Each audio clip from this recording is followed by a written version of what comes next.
In my previous class, we have discussed about how a recursive function works. And today, we will go through two different type of sorting algorithm that actually use recursion to solve its purpose. The first one is called merge sort, and second one is called quick sort. So we will start with merge sort first. And suppose let's take a data, say let's go to merge sort. So suppose we have a haphazard data like 2, 7, 1, 8, 6, 9, 5,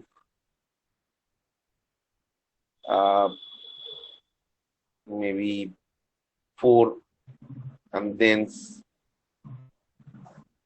3. So this is a set of data that you have to sort, and suppose you have to sort using merge sort. So what this merge sort actually say, that merge sort say that you divide the algorithm and divide the whole array into two parts. You sort the half of the array and sort the second half of the array individually somehow, and then you merge those sorted array. What I mean that if this program is to solve by me, what I will do, if I am a merge sort algorithm, I will divide the whole set into two parts. I mean, there are 1, 2, 3, 4, 5, 6, 7, 8, 9. Total 9 data is present. So obviously in one you will have 4 data, and in the other side you will have 5 data. So suppose we have first 5 data covered in the first set, and in the second set we have 4 data. So as I told you that I will sort this first half somehow, and after sorting, this part will be what? Will be something like, if I sort increasing order, then it will be 1, 2, then 6, 7, 8. And if somehow I sort the second half individually, this part will be something like 3, 4, 5, and 9. And don't think that these two present in the separate array. They are kept in the same array. Just the half is sorted individually and second half is sorted individually.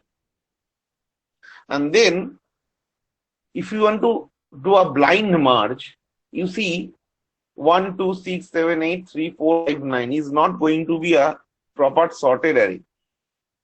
That means somehow we have to use a third array where temporarily we store the sorted whole array after merging. So what to do? How to do this? It's simple. You can consider that, assume that this is 2 array. This is array 1 and this is array 2.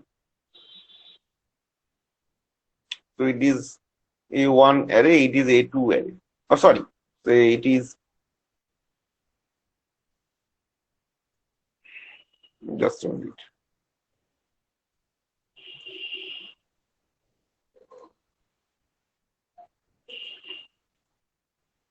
It is A array, it is B array. Okay.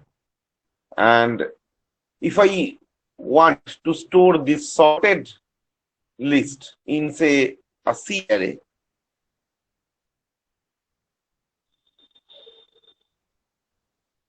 what will be the output? It should be 1, 2, 3, 4, 5, 6, 7, 8, and 9. Something like this. Now, how it is happening? See, if I give you these two lists and ask you that you merge these as well as sort, also after merging the data should be sorted. So basically, which value should come in first? How you check? You check basically the first element of this set with the first element of the another set. Whichever is minimum, you store over here. Then, since this one came from the set 1, that is array A, that's why next time you will check the same value of B, that is 3, with the next value of A, that is 2. Right? And whichever is minimum again come here. And you see this 2 is also again came from set A. So again, this part remains same. We will check now with this 6. And among 3 and 6, 3 is obviously minimum. So something from B will come. And then only you will start checking 6 with 4. So that means whichever, from which array the data is coming. If I consider that I have some pointer means some variable which is holding the index values of the value with which I am checking. So you can say that index value of this array is held by I and index value of this array is held by J. So whether I will be incremented or J will be incremented by 1 depends upon from which set the data is copied to the C. If the data is copied from A to C, then I is incremented by 1, J remains same. J is not incremented. And when data is coming from set B, then J is incremented by 1, I remains same.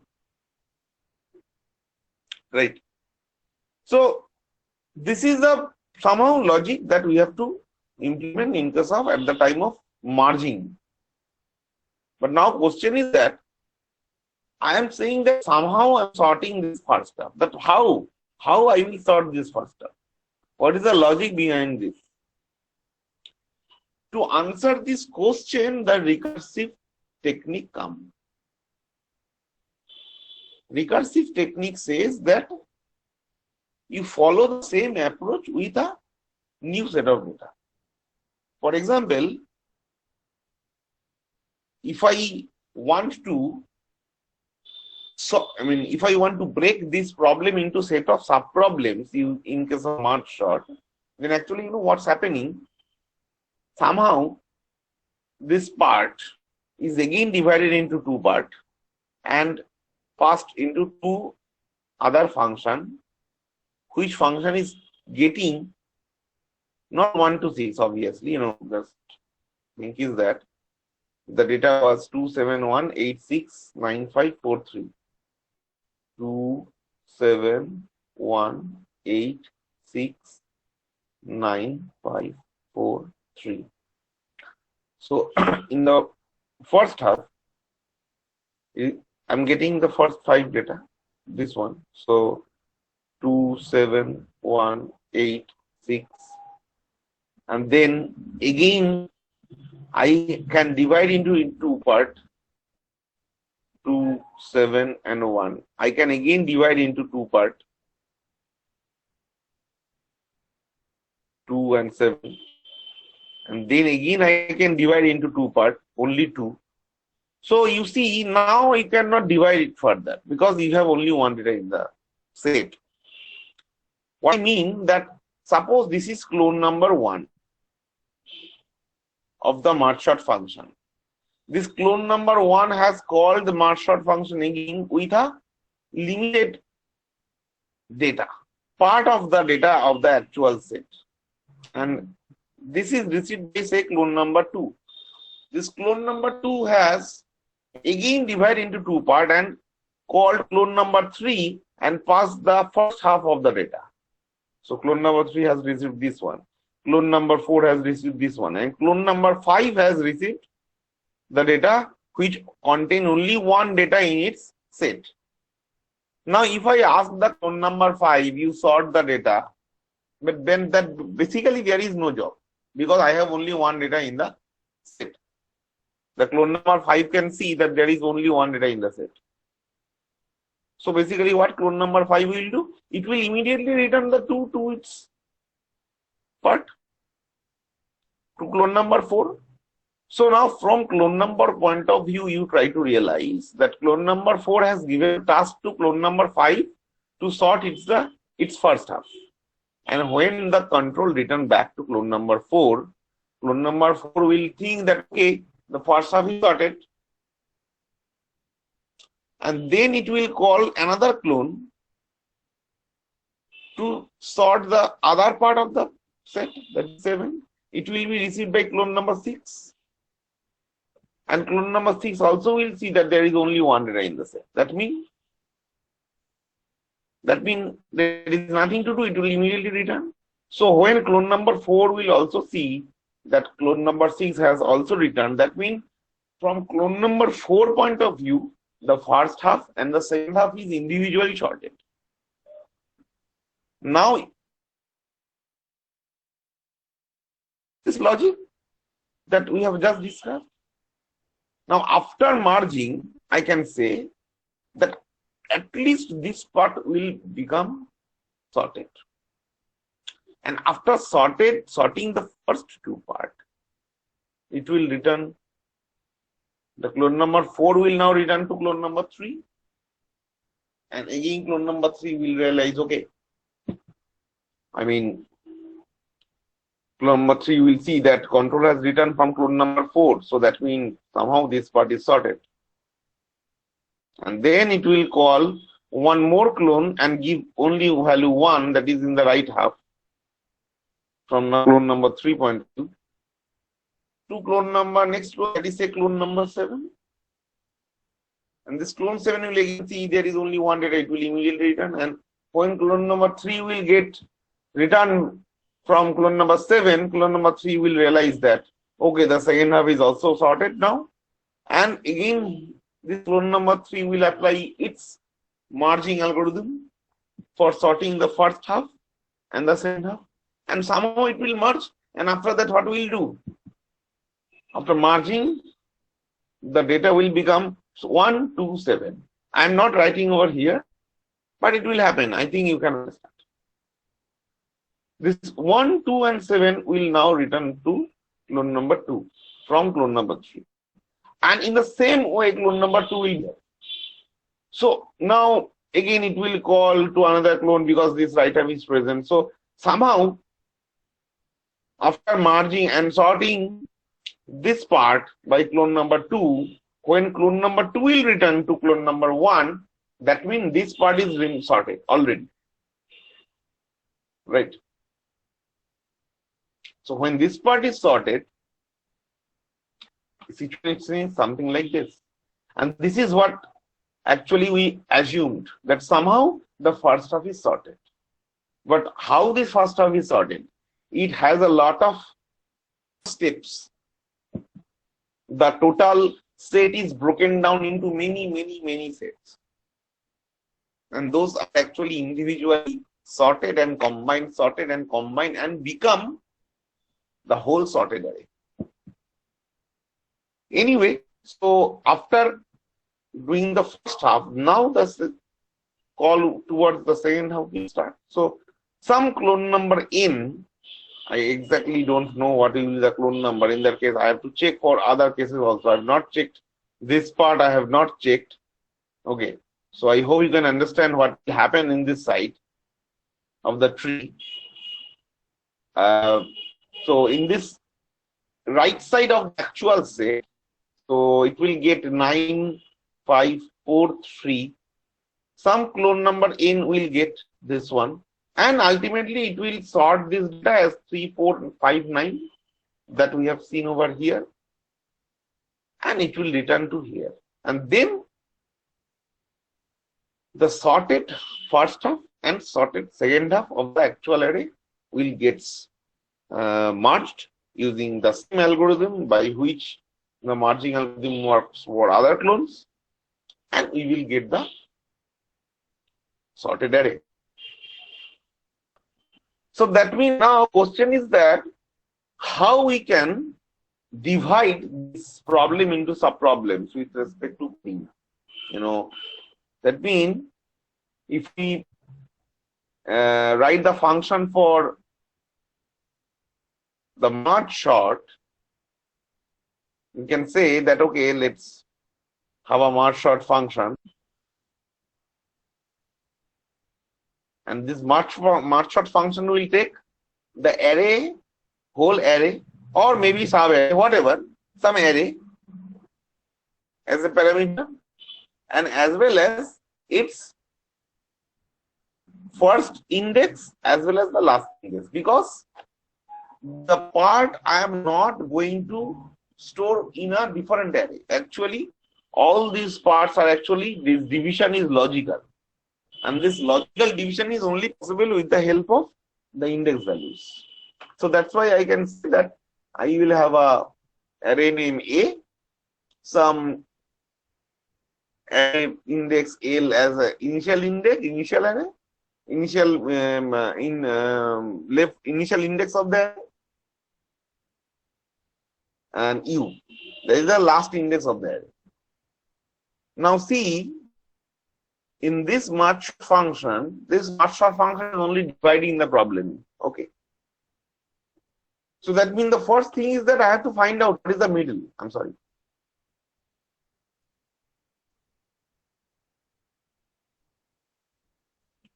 The first thing is we have to find out what is the middle of the array. So that means I have to find out what is middle. That is L plus U by 2. And then what we can do? We can blindly divide the array into two parts, but we have a criteria. We can divide it only when I have at least more than one data, because if we have only one data in the last situation, I cannot divide it further. It's not possible. So that means I have to check whether at least two data is present or not. And how you can check that? You can easily check by this L and U, because one thing is sure, if I have a data and only one data in the chunk, that means that is the last, and that is the first as well as that is the last data. So that means in that situation, L and U will basically point to the same value. But in other cases, this is L is pointing to, U is pointing 7. In this situation, L is pointing to, U is pointing 1. In this situation, L is pointing this one, U is pointing this one. Whatever the situation is, ultimately value of L is lesser than value of U for other cases. But for the last case, value of N and L and value of U is same. So you can easily check that if,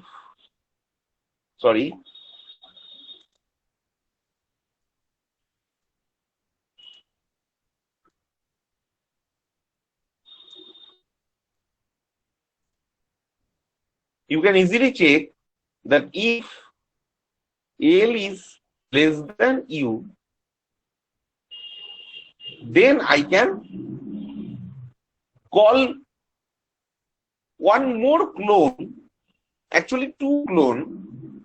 I will distribute the whole set into two parts, to the other two clones.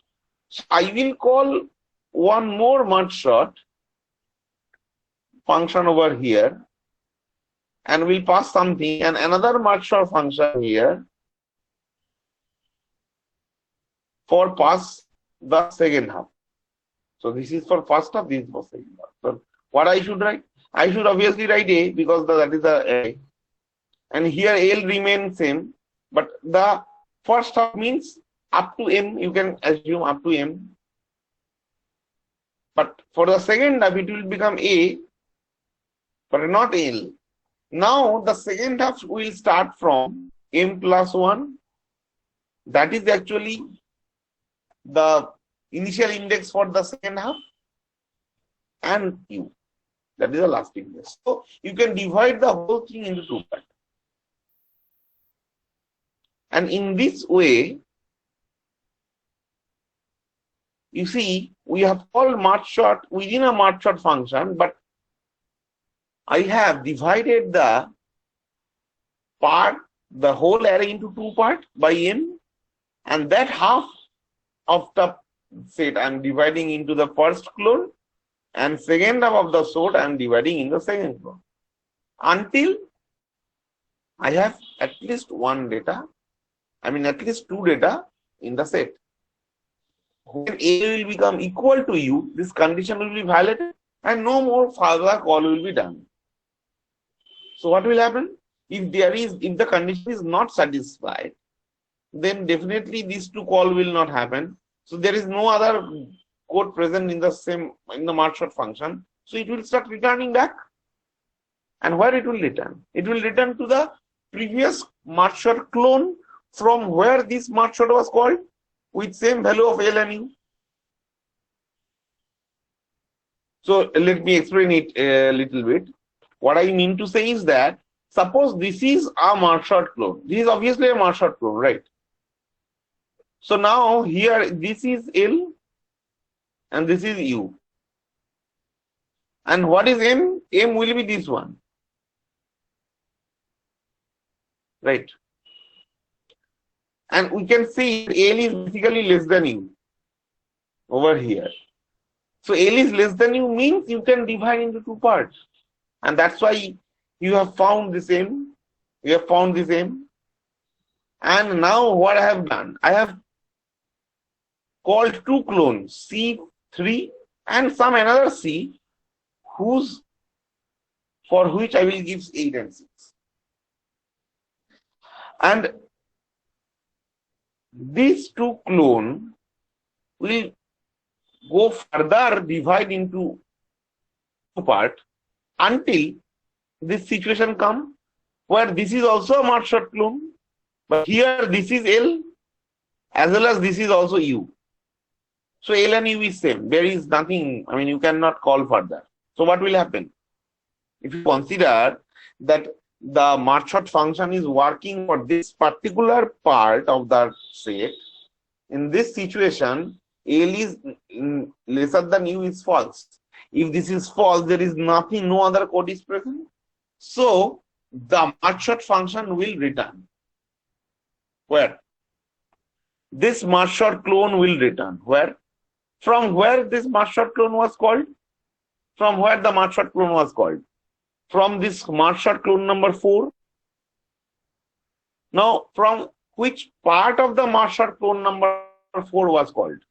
It was from this function of merge sort clone number 4. Because if you consider this is a merge sort clone number 4, here L is this and U is this, and obviously M will be also this. So that means, you see, it has called this ALM, another merge sort. So this merge sort was called, clone number 4 to clone number 5 was called with A, L and M. So that's why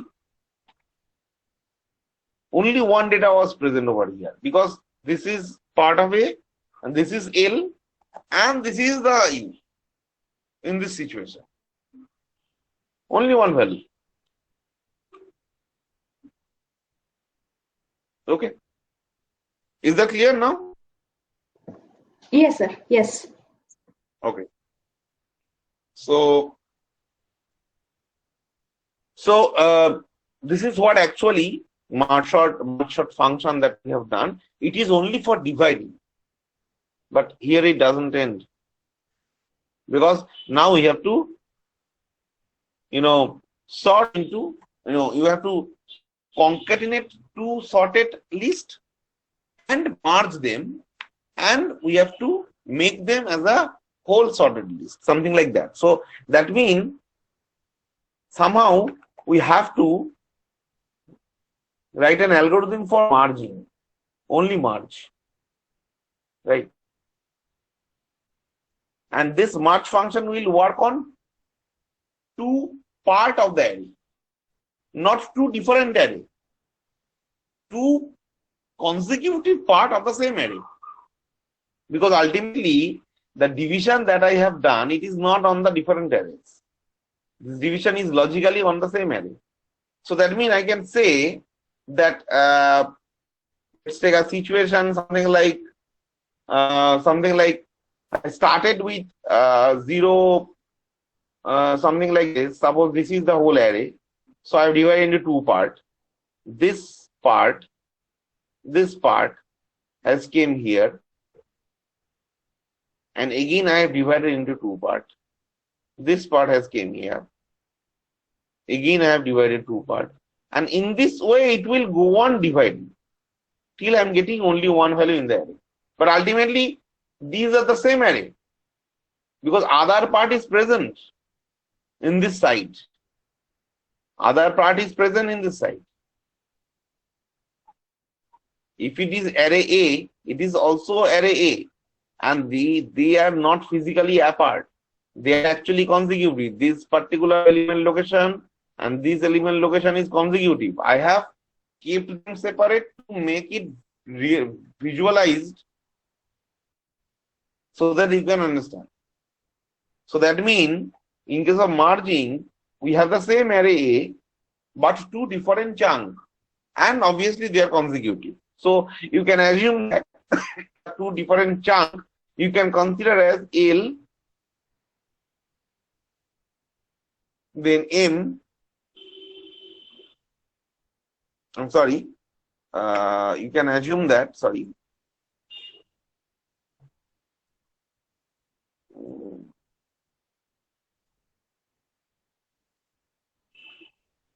So the initial index and last index of the two chunks, you can assume that L1, L2, U1.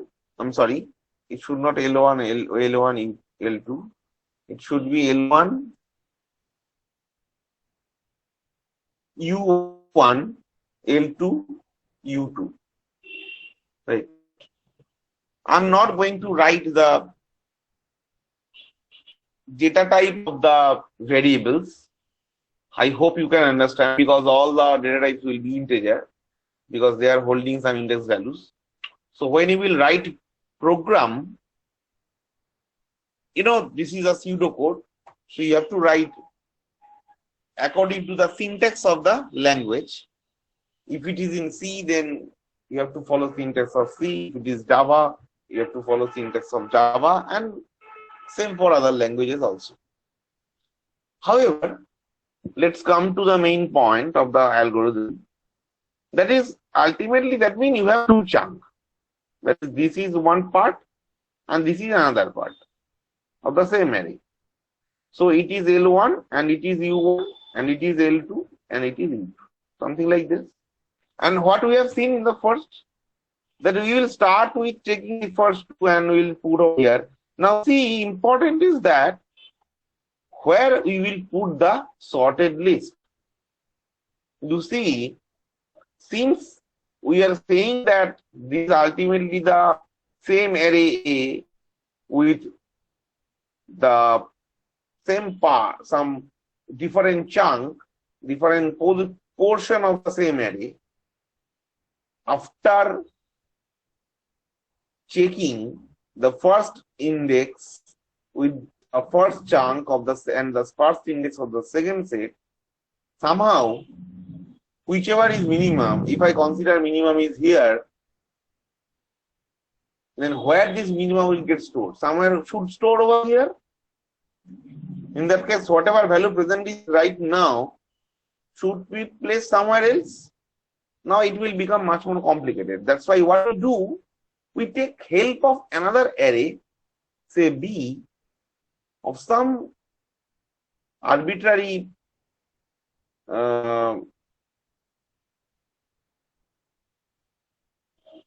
element numbers, some arbitrary element numbers.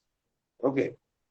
What we do, we store initially the sorted list into B and then we will copy back from B to A again. Why we will copy back to A? Because ultimately, if you check this particular situation, whatever sorting is happening should be reflected on the same array A. So if you keep on the sorted part in B, then ultimately it is not going to reflect in the actual algorithm, because B is a temporary array. So that's why what we can do, we can use some pointer as we have seen over here, I and J, whose value should be initialized by L1 and L2 obviously, right? So I will be equal to L1 and J will be equal to L2. And we will start checking whichever is minimum, A of I or A of J. Whichever is minimum or maximum, it depends upon in increasing order or decreasing order, in which order I am sorting, that value will get copied into B. And accordingly, either I or J will get incremented. But still one thing is left, that is, I should have an index of B also. So if it is holded by I, it is holded by J, I must have one more pointer which will point the index of this B array. So I can consider that is K, and which should be initialized by 0, because I'm keeping in a temporary, so obviously I will start from 0. Fine. Now what I can do, I can check these first two and put over here one of this data, and we will continue this until and unless there is some value left in the set 1 as well as in the set 2. For example, if I tell you that do one thing, you sort 1, 2, then say 5, 6, 7. This is one set. Okay. And another set contains say 3, 4. That's only 3, 4. Okay. So suppose these are two sorted array. And same situation presented over here. And I have given you an array and told you to do one thing, you sort it and store over here. So what he will do, he will check between 1 with 3, so he will store 1. Then 2 with 3, he will store 2. Then 5 with 3, and he will store 3. Then 5 with 4, and then 4. And then 5 with which? There is no data present in this set. That means from this set array, I blindly copy 5, 6, and 7. Because there is no data in the other set.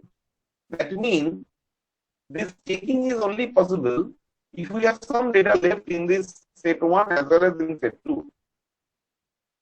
And how you can understand this? Whether some data is present or not? It depends upon, you can understand with this comparing the value of I with U1 as well as J with U2. Because U1 and U2 is representing the boundary of the set. Right. So that means I can say that while I is less than equal to U1 and J is less than equal to U2,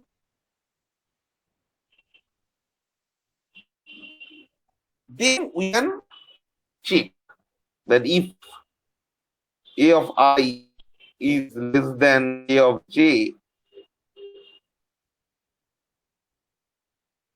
then we can say that B of K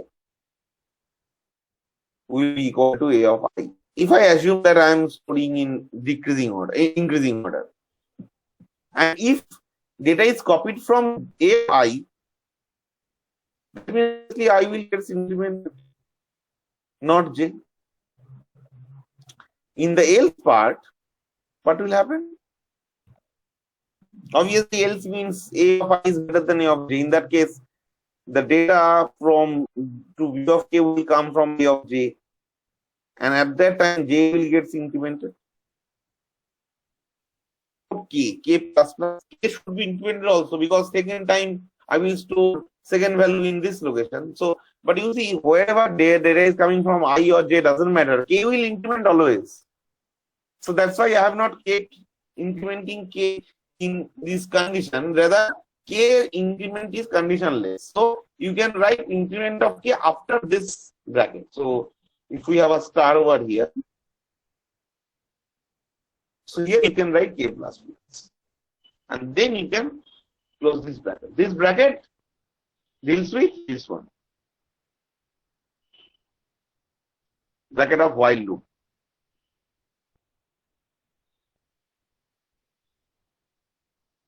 While loop end. Is that clear right now? Till now? Yes, sir. Shomo? Yes, sir. Clear, sir. Okay. Now see, the job is not yet completed because I have kept the condition whether I is lesser than equal to u or j lesser than equal to u2. Now you as a programmer, you don't know whether the first set will be complete first or second set. You don't know that. You don't know the distribution of the data. That means after completion, after when the loop will end, this while loop will break, one thing is sure that one of the set is completed. That means I have to blindly copy from the other set and put them in the B array. But I don't know from which set I have to copy blindly. That means I have to make provision for both as a programmer. So what we can do over here, we can write, let's erase this whole. Okay. We can write another two while loop as a keeping it safe side. What I can write that while I less than equal to u1, I will blindly copy from b of k to a of I. A of I to b of k, sorry.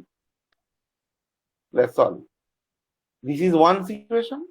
Another is while j less than equal to u2, b of k equal to a of j and j plus plus. Oh, sorry. Obviously, k plus plus will be there. Now see, assume a situation something like this. This situation. This is holded by I and this is holded by j. So in this situation, you have seen that j will get completed. So if I assume this algorithm works for this situation, that means you can say this while loop will break because j lesser than equal to u2 will get valid. Right? But I less than equal to u1 still true. Because u1 is this and I was over here. This is the last value of I which it was checked with this j. A of I less than of j? No.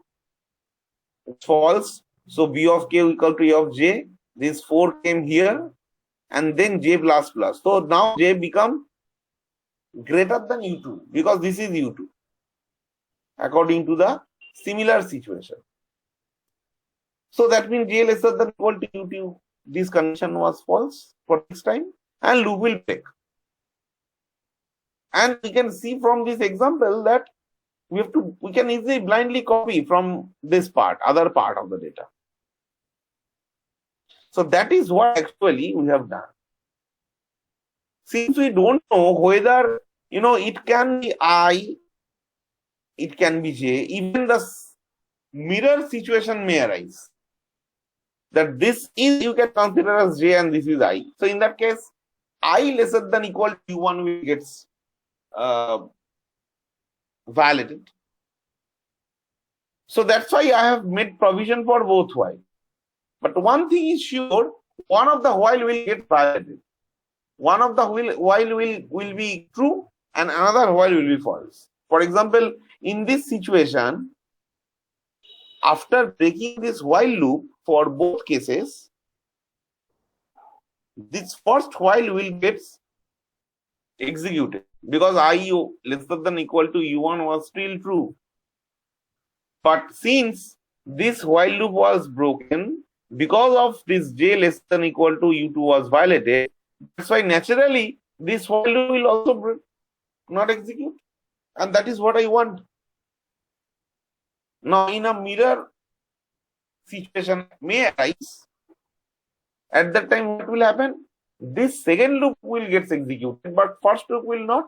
However, whatever the scenario is, from one set of data, blindly I have copied data to B, array B. That is actually our task. I mean, our goal. That is what we have done. So your merge sort actually ends over here. Oh, by the way, still is left. Which is left? I have copied everything to B, but I have not copied back to A again. And that is what I have to do. So that means I have to keep, that means a situation is something like we have this chunk and we have another chunk over here. These are two different sets, okay, for the same array, and we have copied to array B. Fine. This is array B and this is array A, both array A of 2 parts. So data was copied from here as well as from here, and they are stored in some sorted array. But these are temporary arrays. So that means somehow I have to store this sorted fashion into the A array again. We have to copy back. That means, and this array started from 0 to some value n. I don't know what is the exact value. And it started from L1 and ended with U2, right? So this 0 to n will has to be copied to L1 to U2, right? So that means after copying the data into B, when we will start copying back, what I can do, I have to initialize K as 0 again, because now I have to copy from 0 again blindly. And obviously I have to initialize I by L1 again. And then I'm sure the total number of data present in the this B must be same as summation of the whole data present in this first set as well as in the second set. By the way, I have a mistake. You cannot keep K as 0 because K was okay, sorry. No, it's okay. You can keep K as 0. So that means what I can write, we can write simple for loop. That for I equal to L1, I less than equal to U2, I plus plus. I will just copy from A of I, to A of I from B of K, where K will be incremented individually. So when this loop will run L1 to U2, all the data that was copied here will get or was stored over here will get copied back to A, and here it stops. This is the end of the merging algorithm. Is that clear? Yes, sir. Okay. So let's now make the whole thing as an integrated fashion.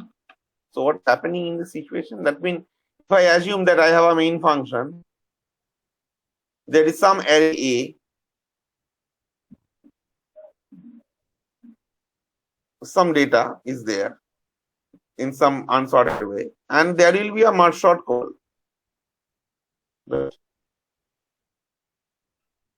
And this merge sort will call with A 0, what? Say 9, because I consider 10 data.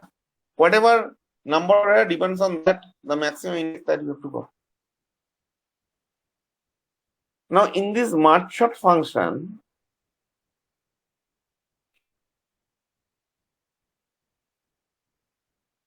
we have already seen what to write. We have already seen.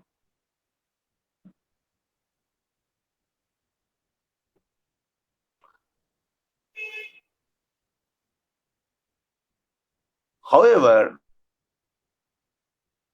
one thing is left in this merge sort function. That is how to call this merge, because ultimately when the loop will start returning back, when the merge sort will start returning back, then it will start sorting. So that means in the merge sort function, let's write the merge sort function. No, let's write here. Let's write here. Till now, we have seen that okay, if L is lesser than U, we will call these two into two parts and then we will distribute into lower level of clones. But if it is not true, then what will happen? Then the merging will come. So this merge will call over here. Merge function. Am I correct? Just a minute, let me think.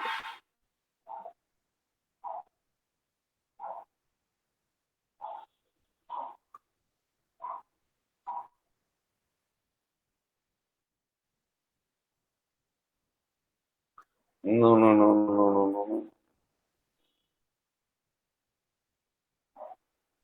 Sorry, I had a mistake here. Merge should not be present here. Yes, merge should be present here. After merge sort, these two call, it means I have distributed the first half into the first clone and second half to the second clone, and somehow these two clone will sort the data for first half and second half individually. And now here we will call the merge function.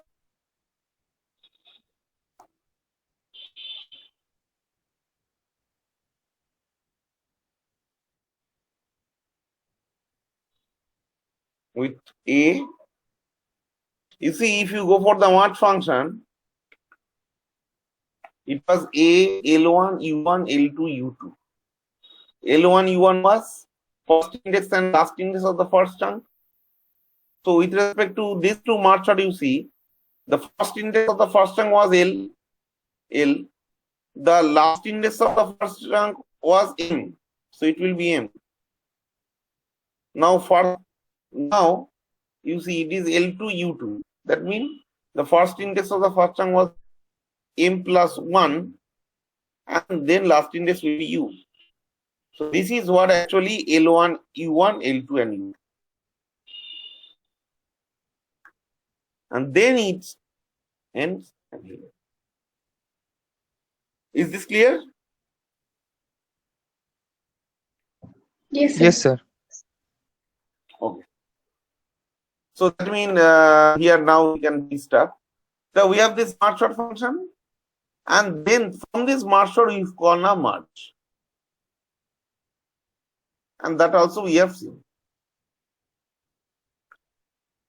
So one thing we showed that how it's happening. So if you consider A of 0, 9, what is happening? It is calling, it is seeing that this is L and this is U. L is lesser than U. So naturally it will call one more clone 0 to 4. Because 0 plus 9 by 2 means 4. Again, something like this. The merge sort has called merge sort. Merge sort has called merge sort. L lesser than U. Now L is 0, U is 4. So 0 plus 4 by 2 means 2. 0 is lesser than 4. That means another merge sort will again call. 04 to 02. Then 02 to 01. Then 01 to 00. 00 means this is L, this is U. And that means it's only one data is present. And if one data is only present, then L lesser than U will become false and it will return back to this one. Now, why it will return back? What means in which line? It will return back to the line from it where it was called. It was called from this line.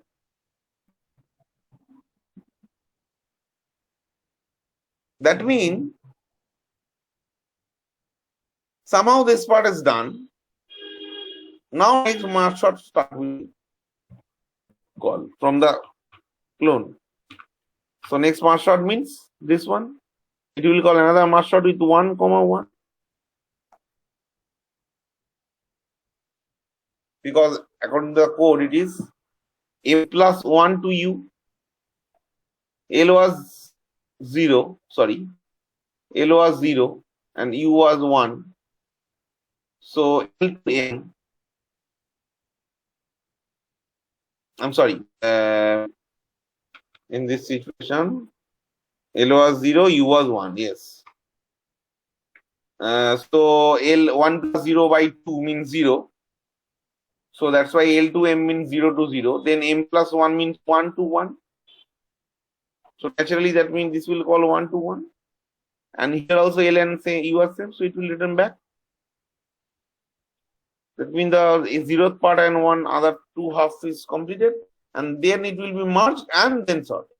So this merging is happening where? Is happening somewhere here.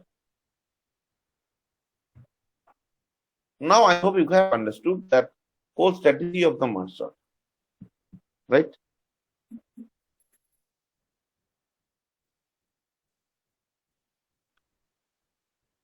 Okay, so we can proceed further for the same set of data with the next sorting algorithm. Just a minute. That is what we call quick sort.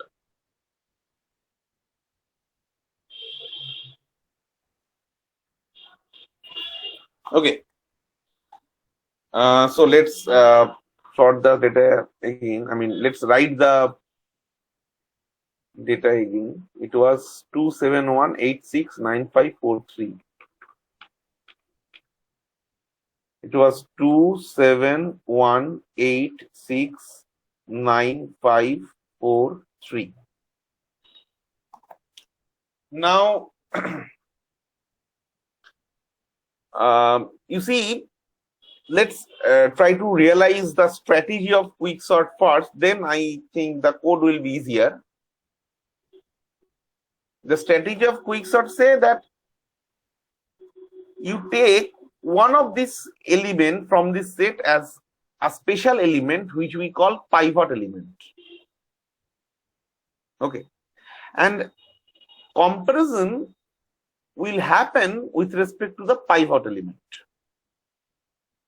So let's consider the pivot element as the first element of the set, because that will be easier one. You can take any other element as a pivot element, but with respect to program complexity, coding writing complexity, if you take first element as the pivot element, that will be easier to write the algorithm.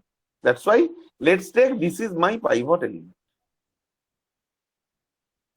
So we will start checking from this part of the array, but here we have a trick that we have actually two pointers. One is P and one is Q. Okay. Now, suppose when we want to sort into increasing order. So increasing order means if we want to sort in increasing order, then the strategy is that we have to change the position of the P towards right. At the same time, we have to change the position of the Q towards left until they meet.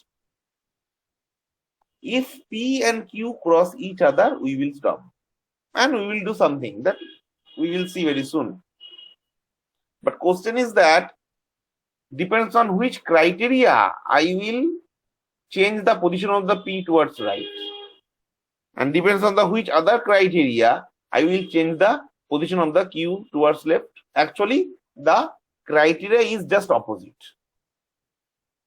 If we assume that we want to sort into increasing order, that means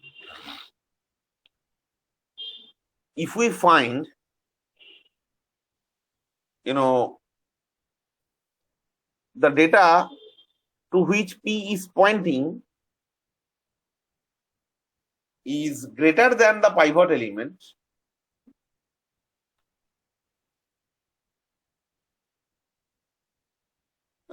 then just a minute, let me think it.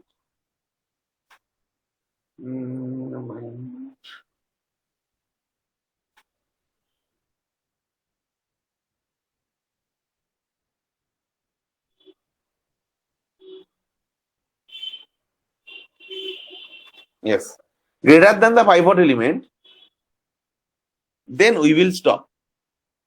If it is lesser than pivot element, then we will continue this changing this P. The opposite situation is for Q. For Q, if I find data is lesser than pivot element, we will stop. But if I find it is greater than pivot element, we will continue.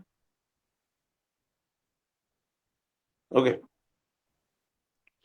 Now see, just a minute, we have a biased data over here. Let's make it little bit different so that you can understand. It would be better if we consider, say, 5 here and 2 here. Why I am doing this, you will understand later. Anyway, so let's start. Wherever P is pointing right now is greater than 5. So we will stop. That means P will stop at the very beginning.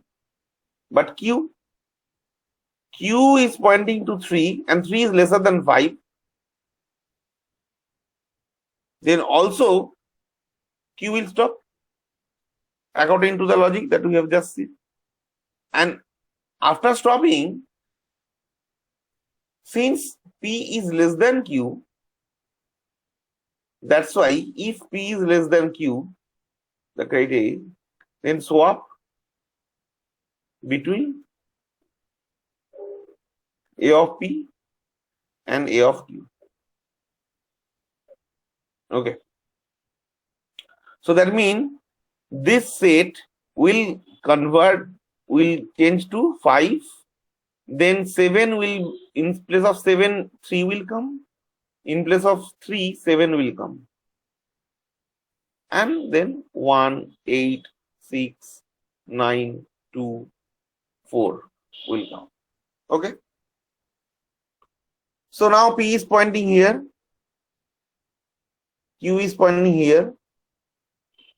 And P is less than this pivot element. So you can proceed P towards right. P has incremented by 1. Now P will point 1, again less than 5. Now when P will point here, then P should stop because P is pointing to 8. Forget about P was here. P is right now pointing here.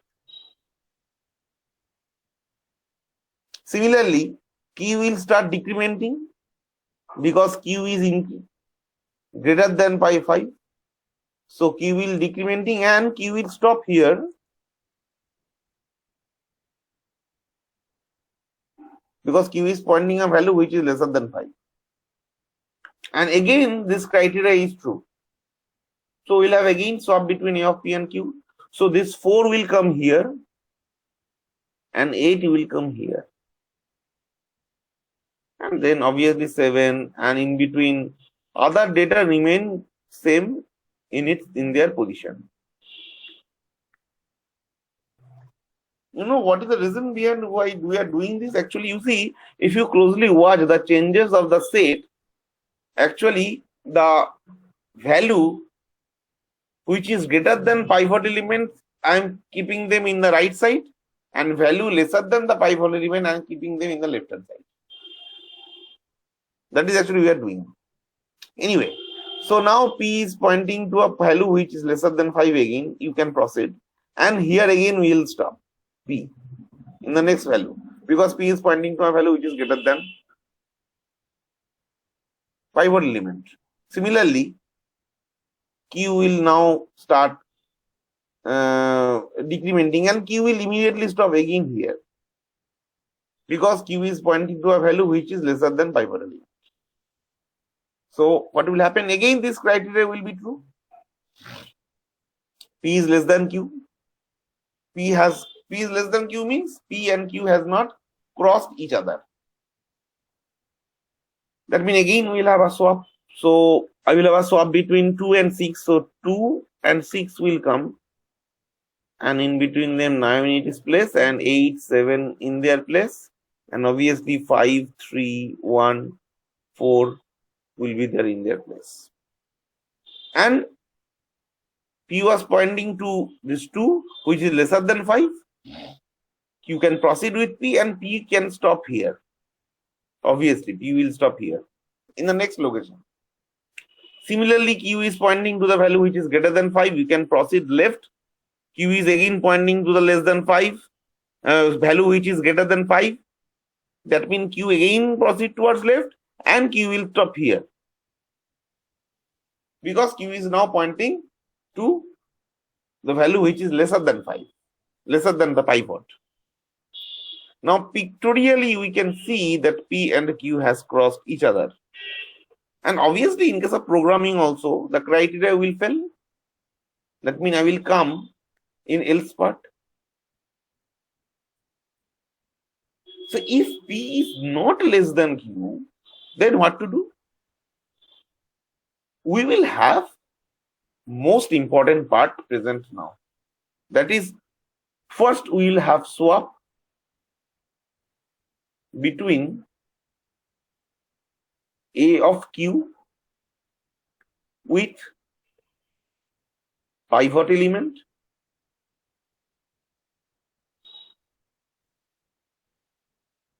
So that means let's write the situation over here.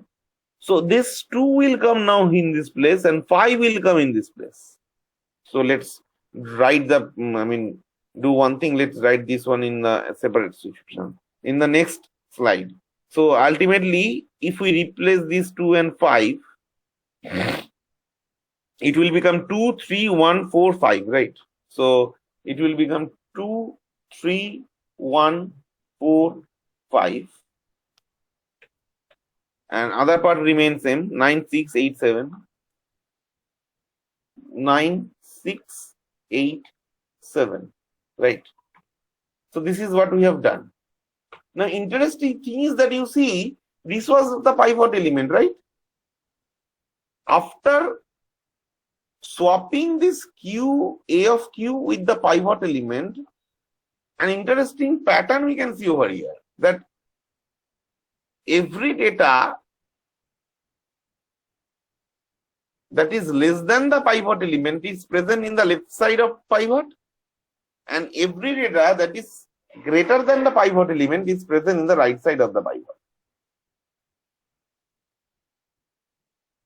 They are not sorted till now, but at least we have segregated them into two parts with respect to the pivot element. That means, and one more interesting thing present over here is that if you sort the whole set somehow in your copy, ultimately what you will get?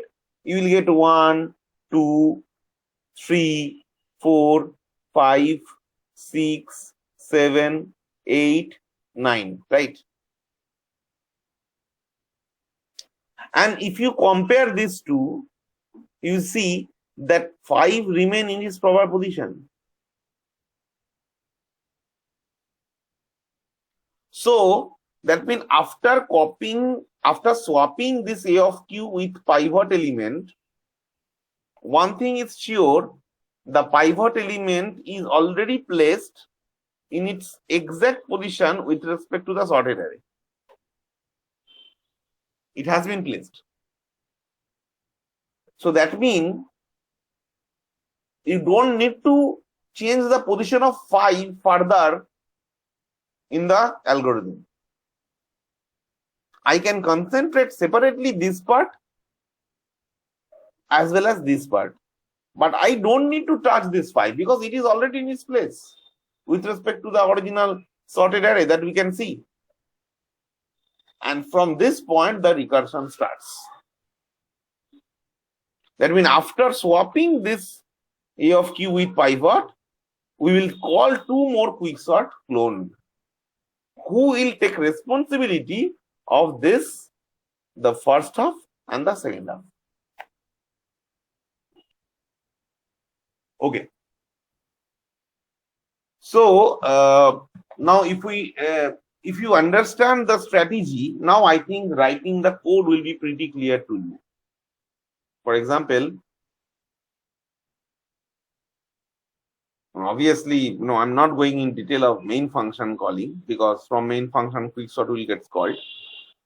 You see, the important point is that we have to make the partition of the whole set into 2 parts. And for doing this, we have to go through this set of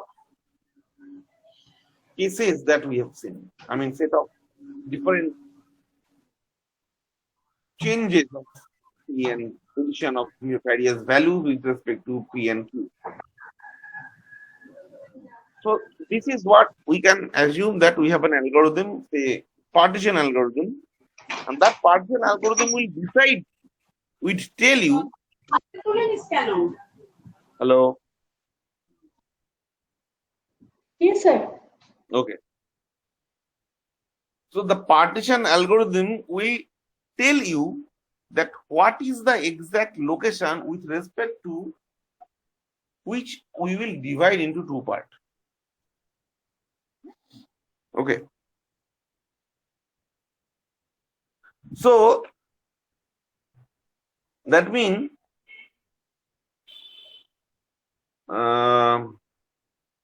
let's draw it. Let's try to write the code of pseudocode. So we'll have a, say, quicksort function.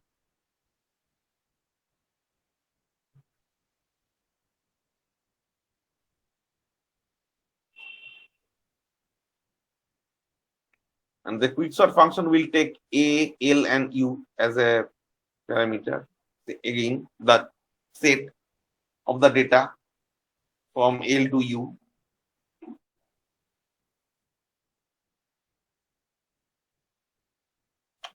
And now, if there is more than one data, if L is less than U, then only you can say that I will somehow decide the position with respect to which we will divide into 2 parts. And for doing this, to find the exact position with respect to you will divide into 2 parts, you have to go through these steps. That is mean I need an algorithm, some algorithm, say algorithm name is partition, which will tell you which will tell you the index value with respect to which we can divide into 2 parts. So you can say that say P is a variable which will take that index value with respect to, we will divide into 2 parts, and we have an algorithm partition, suppose, which will take A, L, and U as a parameter. Now, after getting that index, I will call 2 more quicksort function.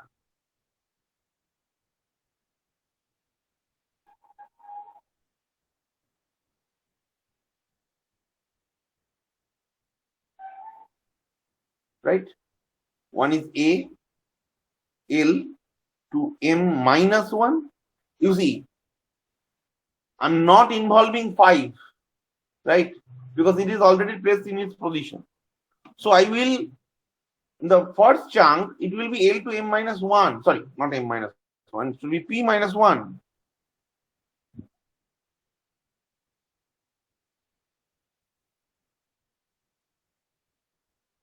And next chunk will be array name A with P plus 1 to U.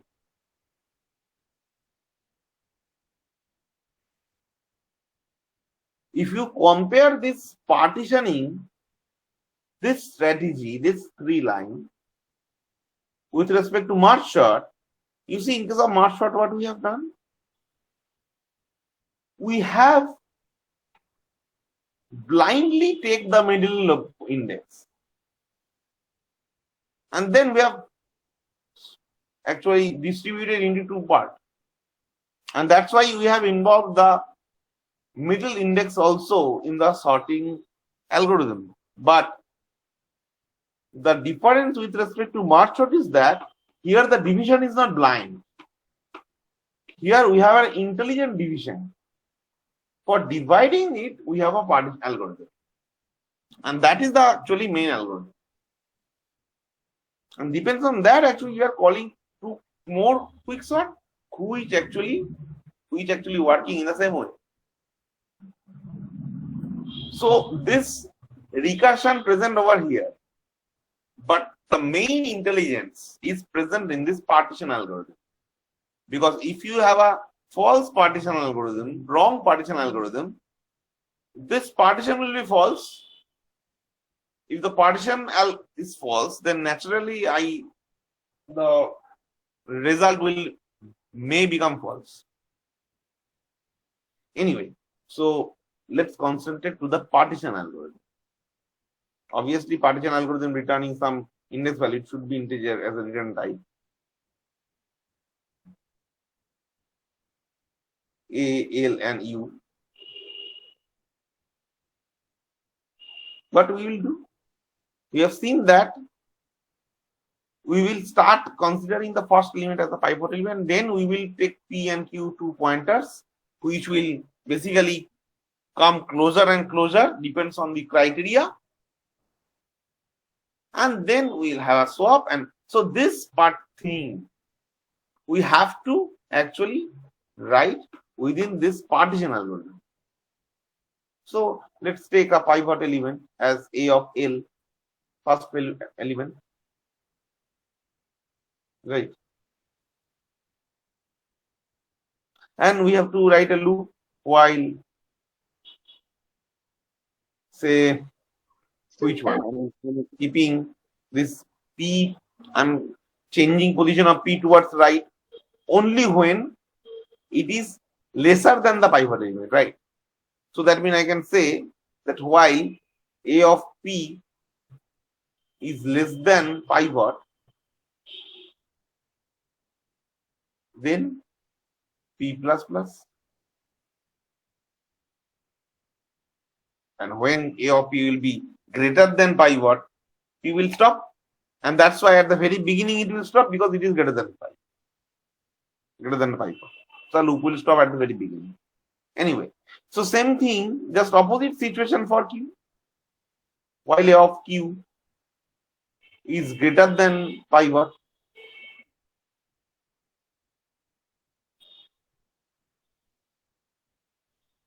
Q minus minus, fine. And then we will have this checking. So after stopping this P and Q, we will check that if P is less than Q. If P less than Q, then swap between A of P and A of Q.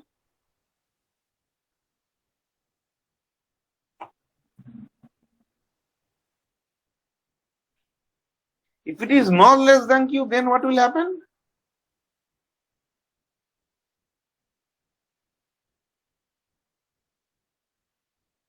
then we will have a swap between A of Q with pivot. But I will write it in a different way here, because ultimately one thing is sure is that after swapping between A of P and Q, you are not stopping. You are actually keeping P and Q closer again. So after swapping P and Q, this set of data should again execute. So the whole thing should be in a loop. While you can say P is less than Q. While P less than Q, it will run.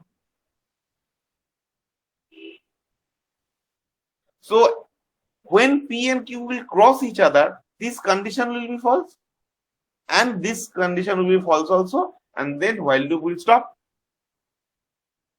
So the loop has stopped means surely P and Q has crossed each other. And if P and Q is crossed each other, then the thing is very simple. Let's write this star over here. Then what to do? Then just swap between A of Q and pivot. After swapping, what to do? Nothing to do. Basically, it is a partition algorithm. So you will just return the Q. Because basically, with respect to this element, this position I am partitioning. You see? With respect to this position, I am partitioning. We have 4 data in this left side, 4 data right side, middle one here. But 2 was not definitely present because we have a swap. These 5 came in here and 2 came there. That's why ultimately you will get this situation. But with respect to position, if you consider, the position is this. That means position is which is pointed by Q. So that means the partition algorithm should return this Q. Should return this Q. And here the partition algorithm ends. And other part of the code remains same. If you understand how this recursion is happening over here, now I don't think it will be a difficult thing to realize what's happening in case of quicksort. I will suggest you that whatever we have discussed today, you write the code for this very quickly. The different programs that we have seen, different type of strategy of sorting. Task is same, right? Sorting. Now we have different type of algorithm. Selection sort, bubble sort, insertion sort, merge sort, quick sort. Okay. See that why I will go for this type of sorting. They are doing the same task. Right? They are doing the same task. If I use bubble sort, then also my set of data will get sorted. If I use selection sort, then also my data will get sorted. If I use merge sort, then also. Then why you will read all the sorting algorithm? Actually, you will realize much more in later stage that maybe there are multiple solutions from a problem, but not all the solutions are feasible with respect to time. With respect to time, in the sense, assume that you have an ATM machine. Okay. You have an ATM machine and you want to take some money from the machine and you inserted the card, and what you are expecting, you will get the money within say 10 or 20 seconds, right? Not more than that. Do you expect that you will get the money after half an hour? Not, right? That means there is some program is running on the ATM machine also. But running the program is not only important. How much time it is taking, that is also important. And that time depends upon some strategy of writing or strategy of running the program. So that means among all different algorithms, if you consider that suppose, I mean, let's just write it, I'm just here, we are discussing it. Suppose this is one point P, this is your source, that this is your point Q, this is your actually program. You started program from here writing, and here is the solution, this is the solution. Okay, so you have this algorithm 1, this is algo 2, algo 3,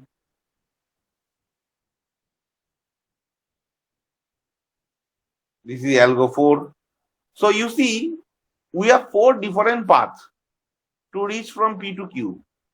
Now, if I ask you that which path you will follow, which one you will tell me? Obviously, straight one. Straight path. Why you will say? Because it takes a lesser amount of time. Right? The same thing for this is what actually our, this point of discussion for the next class is that we have various algorithms for solving the same problem. Which algorithm will be better? How you will decide? That is the point of discussion for tomorrow, next class. And for that purpose, what we have to go through complexity analysis. Okay. So let's stop the class for here today. Bye.